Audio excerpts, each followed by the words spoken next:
guys, welcome back to my channel. Welcome back to another book review video. I really did not plan on only doing these every other month, but my reading slump really continued on pretty much throughout the whole summer.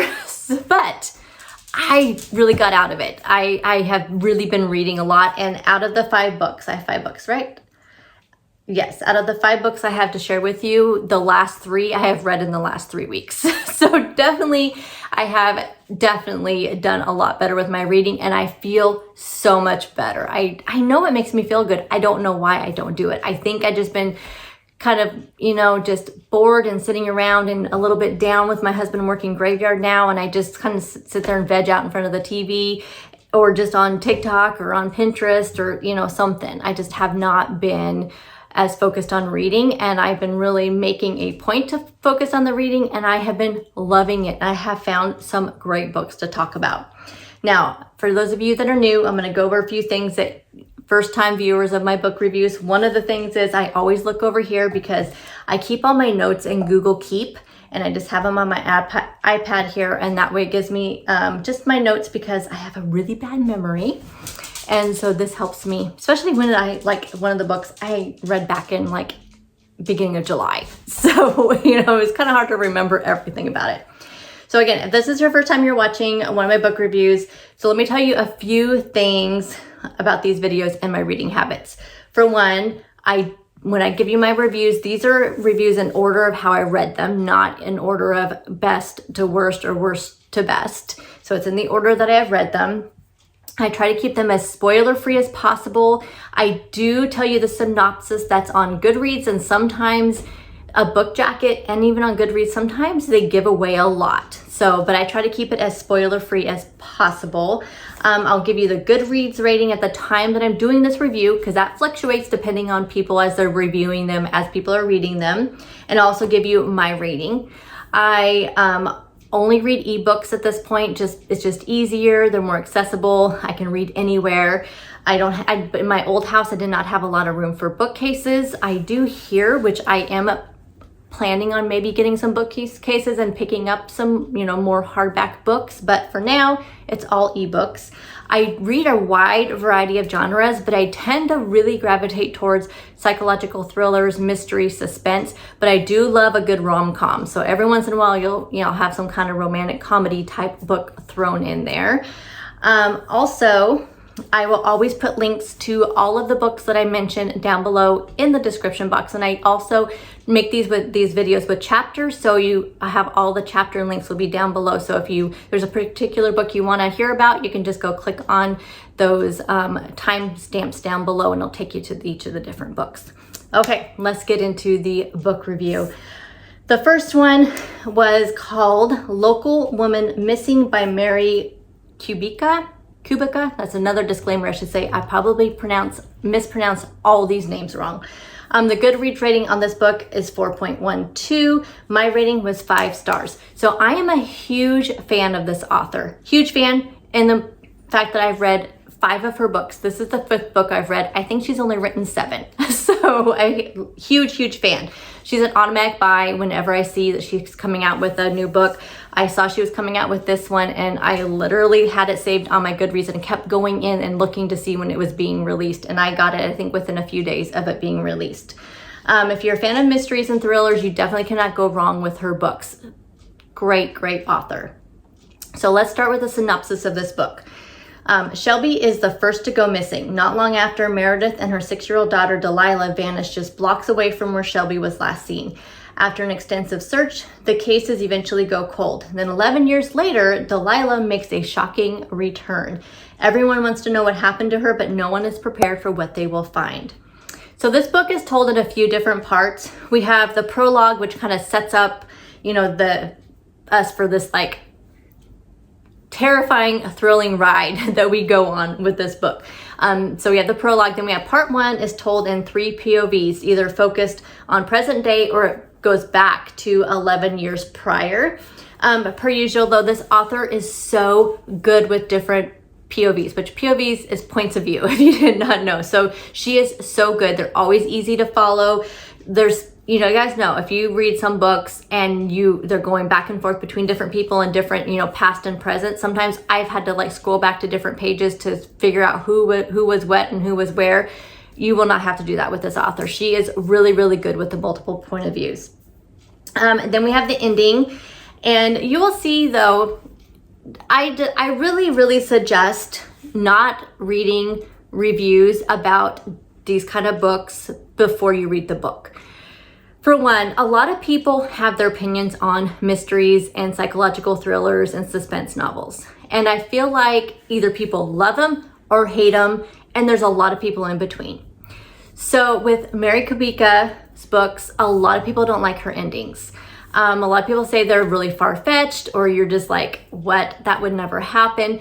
For me, it's okay because I also used to read, I haven't read a lot in a while, but I used to read a ton of fantasy books also, and like Stephen King horror books, and those aren't gonna happen. I mean, I feel like reading for me is entertainment, and if the ending is either wrapped up in a nice little bow, or it's just like, that wouldn't happen that way because crime scene investigators wouldn't miss that, that kind of thing. For me, it doesn't have to be actual factual type stuff. I don't read those types of books. So I just really, really suggest you going into reading pretty much any thriller without reading reviews about it first, because you're gonna see a lot of people mentioning they don't like her endings. For me, this book, I am satisfied with the ending, and I was satisfied with my 5-star rating, and I will stand behind it. The storyline is so well written. I love how she writes.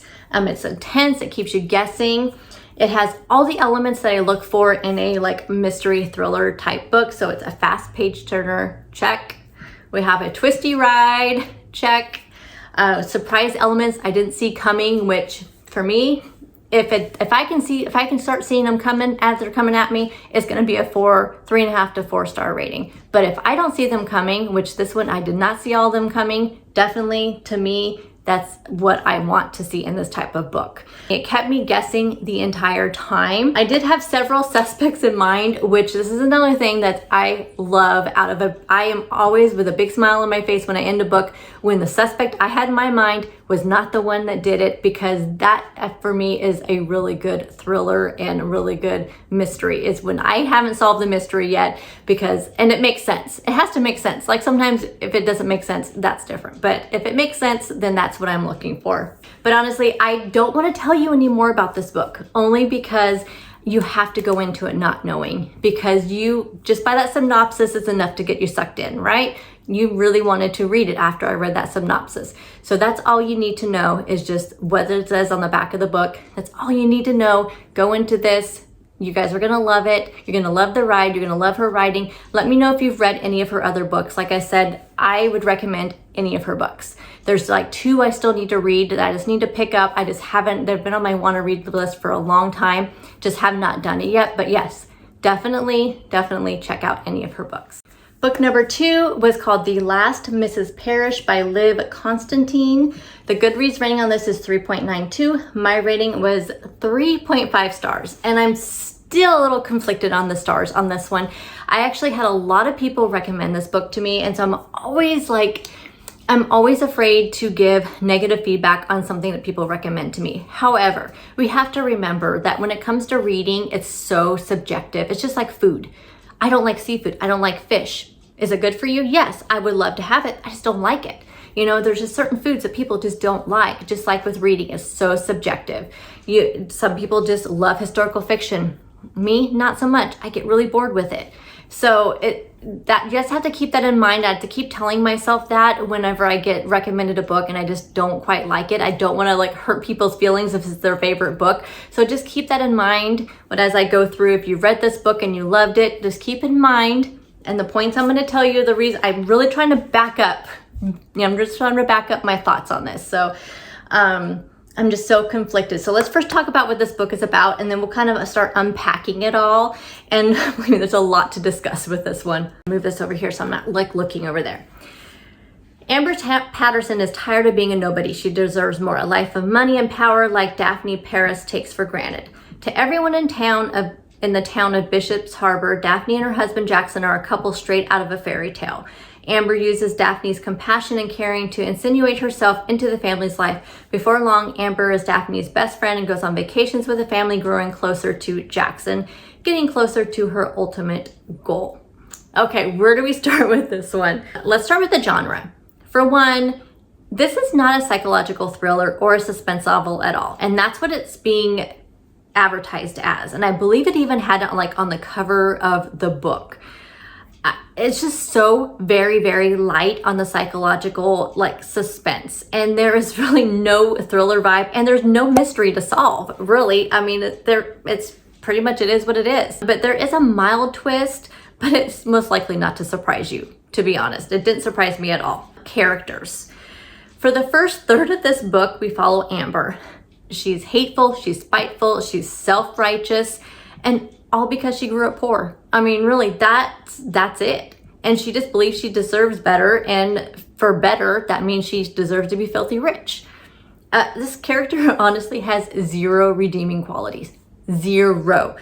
You know how sometimes you can find something about a character that makes you like feel sorry for them or makes you want to root for them? Honestly, not one thing made me sympathetic towards her. Not one. And honestly, this part was way too long. I feel like I said, I think this was about the third of the book. And I was getting to the point where I was just getting so tired of reading about it. And I almost quit. But I just knew there had to be more to it. I wanted to give it a chance. I really did. I just didn't know how much more of Amber I could take at this point.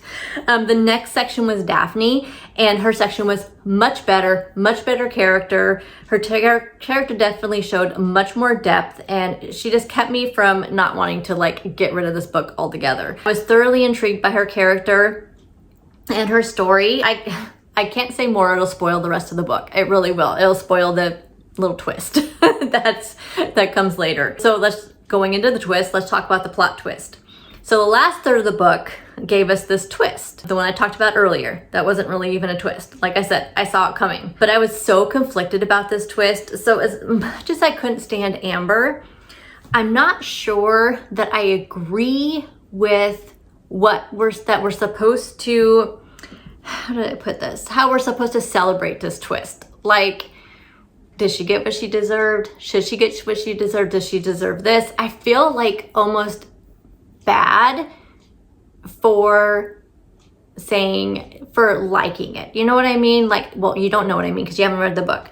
And it's just one of those things where you would not swear this on your worst enemy type thing. And so I'm really conflicted about that. For those of you that read this book, okay, I know a lot of you have read this because a lot of you told me to read this book.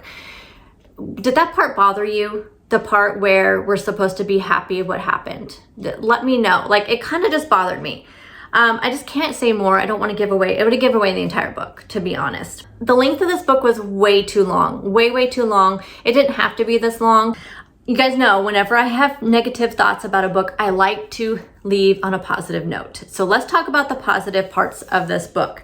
The story was entertaining, and it really was addicting once I started getting into it. I liked the plot line of it. I liked, what the book was about. So that it was well written. It's easy and it flows. I mean, it really does. It flows through. It's a fast read.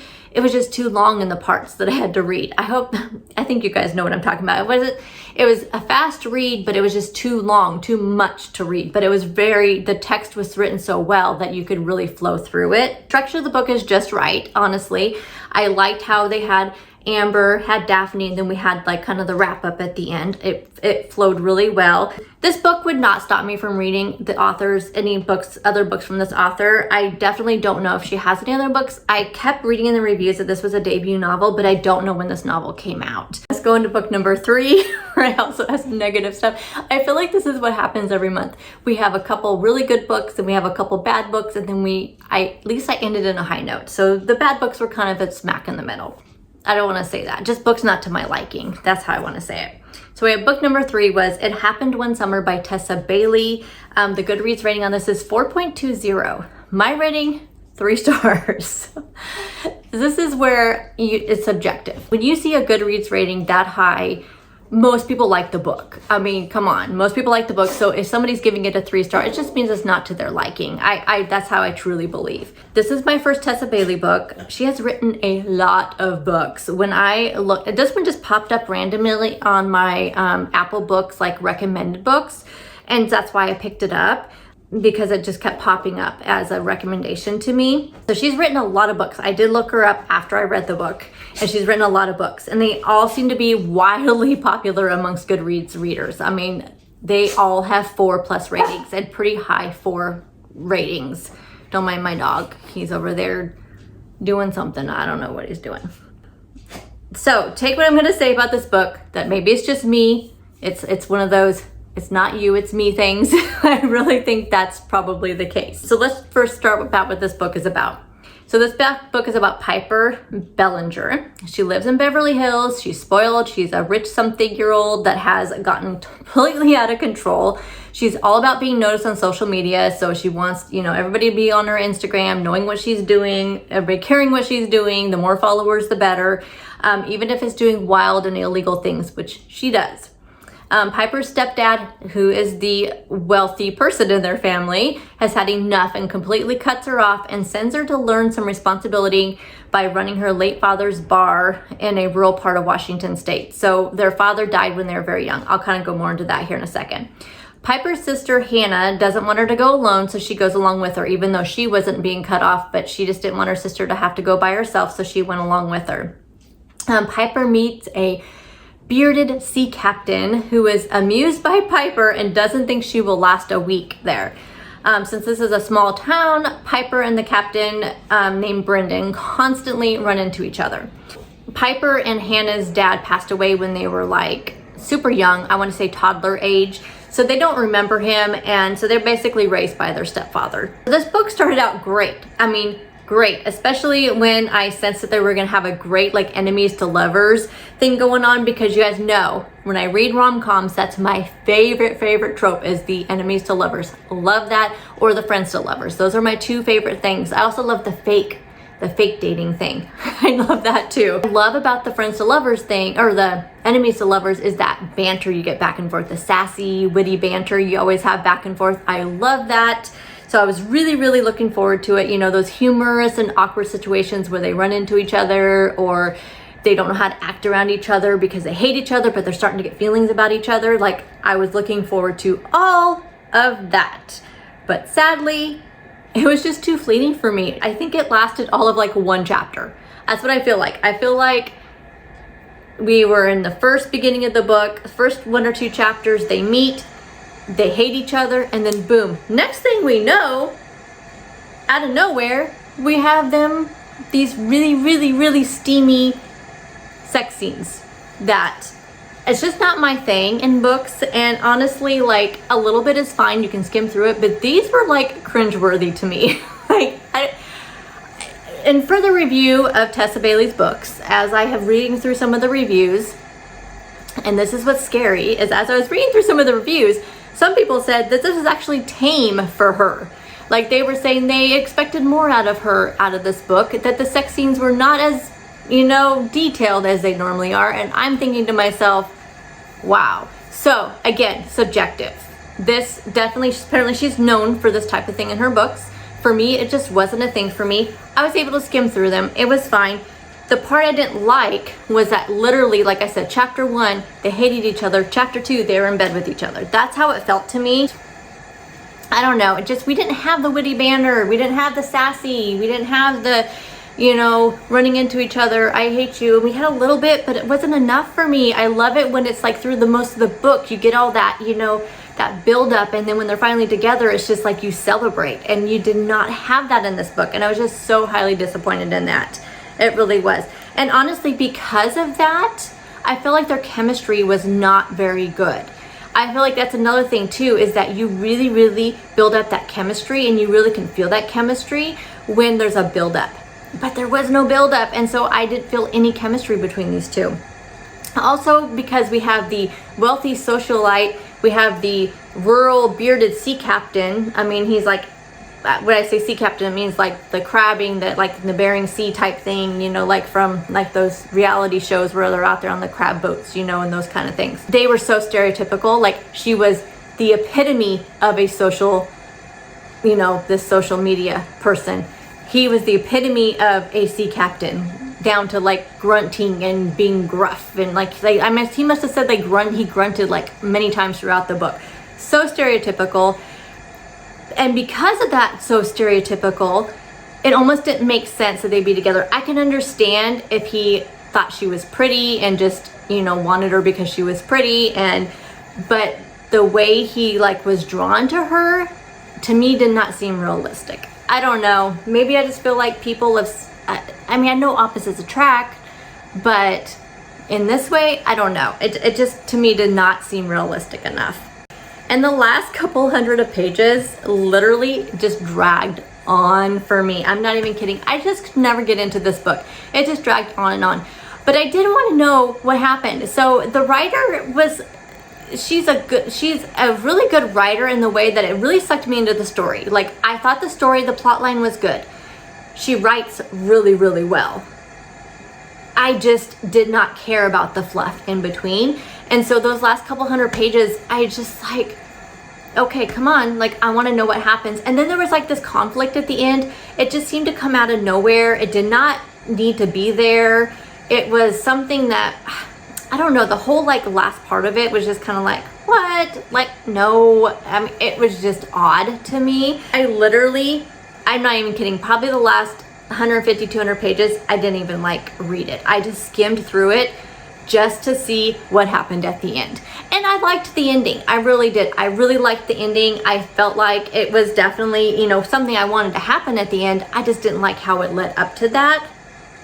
It just, I don't know. I just did not like it. But the book did have a really good redeeming quality in the sister, Hannah. They kind of bring her up throughout the book. She was in it, her and then a friend of the sea captains. Like, they kind of had a little thing, you know, a little flirtation, little friendship type thing. Then at the end of the book, we find out that Hannah's getting her own story. Now, I feel like I would like her story better because she wasn't the same type of personality as her sister, completely opposite of her sister. So maybe I could relate to her better, but I don't know. I mean, if it's gonna be the same type of book, I don't know if I'll like it or not. If it's one I can find at my library, I don't think I would ever purchase it, but I think I might go ahead and give it another try and maybe read her book. I don't know. Let me know if you've read any of Tessa Bailey's books. Is there one that maybe I should read? That, I mean, like I said, I really liked her writing. I liked her story. I liked the plot. I just could not get into this book, and it just wasn't a book for me, for sure. I think I said in the beginning I had 5 books. I actually only have 4. I just started a new book yesterday, so I have not finished that one yet. I decided to film this video first, so I have 4 books for you, not 5. So the last book we're going to talk about is going to be The Three Mrs. Wrights by Linda Keir. I think that's how it's pronounced. Goodreads rating of 3.97. My rating of 5 stars. Again, subjective, I think, because I loved this book. This book I found actually on Amazon Prime Reading. So if you did not know, through Amazon Prime, through your Amazon Prime subscription, if you have one, you get books that you can borrow from the Prime Reading library. And you guys, there's so many good books out there, but it can be very overwhelming. I mean, there's hundreds, if not thousands. There may even be thousands of books available. There's also magazines available. But I sign up for their emails subscription. And so every day I get a list of books that they suggest based on my reading habits. You can also, I actually subscribe to the mystery, thriller, suspense subscription, the romantic subscription, those two, I believe, or like the comedy, I can't remember how it's worded, but it's like, it has the rom-coms in there as well as like other romance books. So I subscribe to both of those email listings, and every day I get an email with a list of books that they suggest you read. And I'm also part of the Amazon First Readers or First Reads Club or something like that. It's also free with your Amazon Prime. That one has a list of books that are usually from debut authors that will be for sale in sometime in that month. But as a Amazon Prime First Read subscriber, you get one of those books for free before it goes on sale, and you don't have to pay for it or anything. And you're just borrowing it from Amazon. I believe that one's also a borrowing, or you may just get it. I'm not sure. And I feel like this one was part of the First Reads program, or it was just on one of those emails, because sometimes I get multiple emails from them also that were a previous First Reads book that you can borrow from the library. So anyway, this was one that I found on Amazon for free, so check that out. I will see if I can find links to Amazon Prime Reading for that program and the First Reads program. That way you can see what those are all about. I'll link those down in the description box. I did look this author up on Goodreads. She has written 2 other books that seem to be really highly rated on Goodreads as well. So that gave me good hopes for this book. So The Three Mrs. Wrights. Let's talk about what it's about. It's about Lark, Jessica, and Holly. These 3 strangers have a major thing in common. Their one and only is one and the same. Lark is an up-and-coming board game designer. She has a whirlwind romance with a handsome investor named Trip. He's compassionate, he's supportive, he's almost too good to be true, which, you know, he probably will be. Jessica's always been cautious, but she can't resist Jonathan. She loves his brilliant mind and the big plans he has for his medical startup. Jessica's been invited to be part of the team and gives up a lot to do so. And then we have Holly. Holly has settled into a comfortable life with Jack, her husband of 20 years. They have 3 children, have a beautiful home, and devote their lives to a worthy charity. So this book is told in 3 perspectives. We have the 3 women at the heart of the story, Lark, Holly, and Jessica. All the women are extremely likable. Despite the storyline, we love them. Believe me, we love them.